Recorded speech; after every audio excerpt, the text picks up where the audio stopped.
1990 সালে কাকলি প্রকাশনী থেকে প্রকাশিত স্যার হুমায়ুন আহমেদের লেখা উপন্যাস সমুদ্রবিলাস। আজ পড়ছি তার দ্বিতীয় অংশ।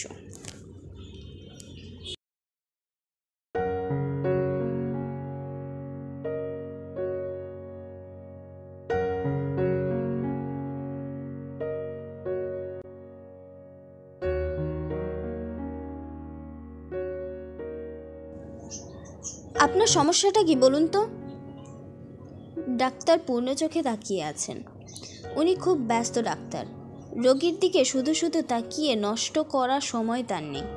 প্রশ্ন করা মাত্রই জবাব চান। কিন্তু মুশকিল হচ্ছে তৌহিদ কখনোই খুব গুছিয়ে কিছু বলতে পারে না।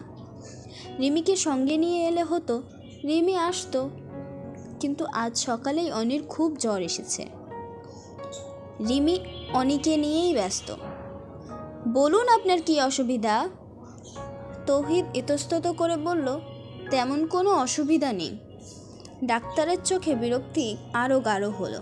তিনি হাতের কলম নামিয়ে রেখে চেয়ারে সোজা হয়ে বসলেন, যেন এক্ষুনি জেরা শুরু করবেন। কোর্টে বসে বসে জেরা করার নিয়ম থাকলে এইভাবেই জেরা করা হতো। অসুবিধা নেই তো এসেছেন কেন? আমার ভিজিট 200 টাকা। শুধু শুধু 200 টাকা দিতে আসেননি তো? তৌহিদ বলল, মাঝে মধ্যে আমার শ্বাস নিতে কষ্ট হয়। এটা তো ভয়ানক অসুবিধা। অসুবিধা নেই বলছেন কেন? কতদিন পর পর এরকম হয়? অনেক দিন পর পর হয়। অনেক দিন মানে কতদিন? 5 দিন, 10 দিন, 2-3 মাস পর পর একবার হয়। আপনি নিশ্চয়ই আমার আগে অন্য ডাক্তার দেখিয়েছেন, কারণ ঢাকা শহরের রোগীরা ডাক্তার বদলাতে খুবই পছন্দ করে। যেই একজন বলল অমুক ডাক্তার খুবই ভালো, অমনি দল বেঁধে সবাই ছুটল তার কাছে। আপনিও নিশ্চয় তাই করেছেন। জি। ওদের প্রেসক্রিপশন আছে? ইসিজি, এক্স-রে এগুলি করিয়েছেন? জি। দেখি। ডাক্তার হাত বাড়িয়ে কাগজপত্র নিলেন। গভীর মনোযোগে কাগজপত্র দেখতে লাগলেন। তৌহিদের এই দৃশ্য ভালো লাগলো। সাধারণত এক ডাক্তার অন্য ডাক্তারের কাগজপত্র এত মনোযোগ দিয়ে দেখেন না। বেশিরভাগ ডাক্তারই দেখতে চান না। আপনি কি করেন? শিক্ষকতা করি। School master? জি। কি পড়ান? অঙ্ক, জিওগ্রাফি। প্রাইভেট টিউশনি করেন? করি। তাহলে তো হাজার হাজার টাকা কামান। তা না, অল্প কয়েকজন ছাত্র, সংসার চালাতে হয়। মদ্যপান নিশ্চয়ই করেন না? জি না। ধূমপান করেন? খুব কম। স্পেসিফিক্যালি কথা বলুন।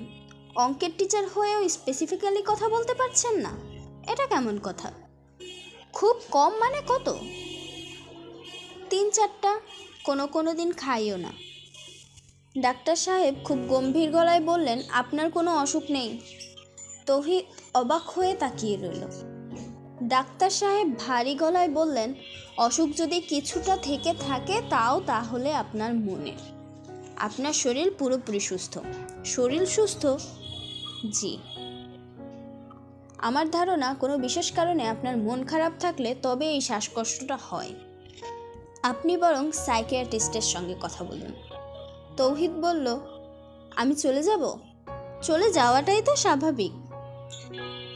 নাকি আরও কিছু বলতে চান? জি না। প্রেসক্রিপশনে লেখা আপনার শ্বাসকষ্ট হয় রাতে।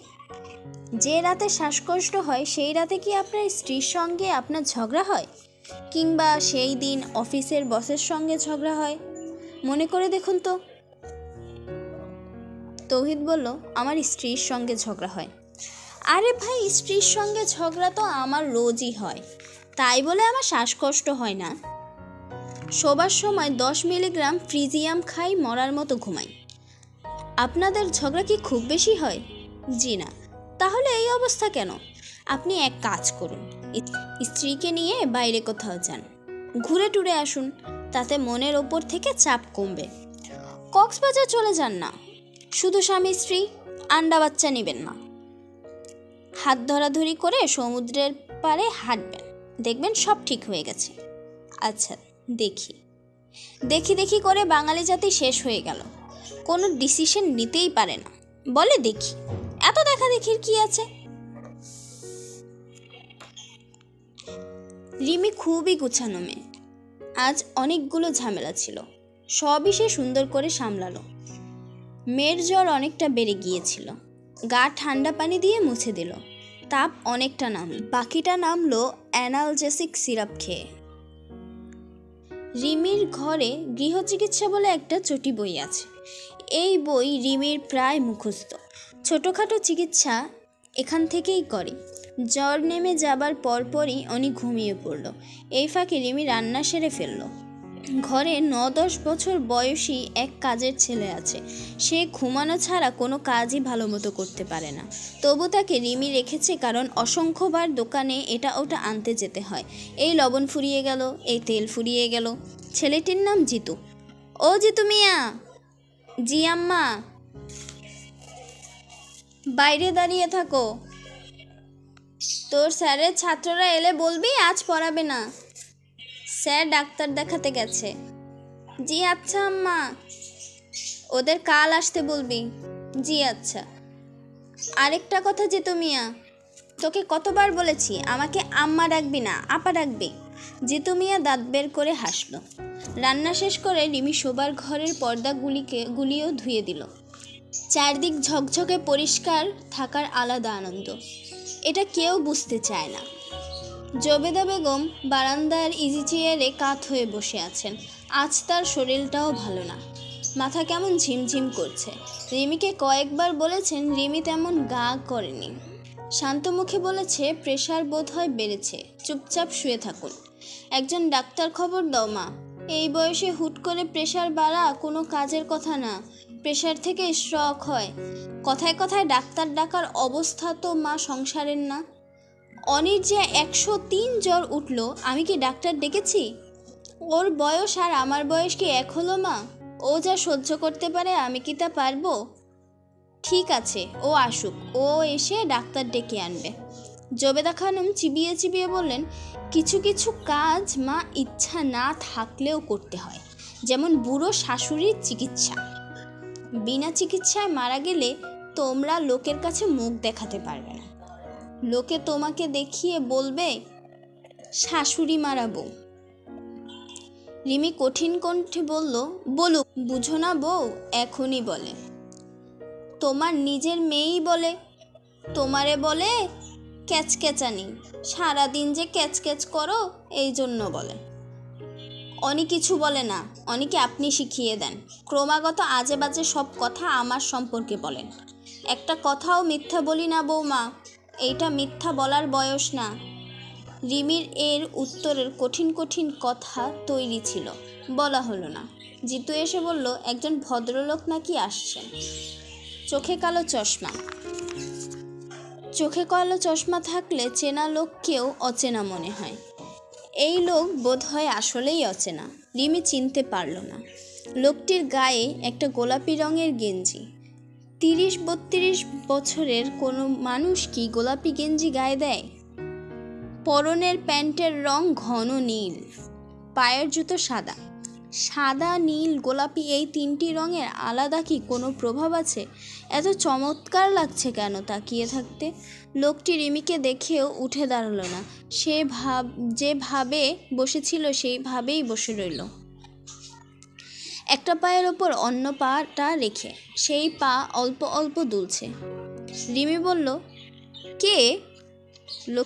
লোকটি বলল, আন্দাজ করো তো কে? রিমি সঙ্গে সঙ্গে চিনতে পারল। তার সারা গা বেয়ে শীতল স্রোত বেয়ে গেল। কেন সে প্রথম দেখাতেই চিনল না? নাকি প্রথম দেখাতেই চিনেছিল, শুধু ভান করে সে চিনতে পারেনি? এই লোকটিকে এখন ভালো করে চেনা উচিত, বা চিনতে পারলেও কি বেশি সময় তার সামনে থাকা উচিত? রিমি, চিনতে পারছো না তো?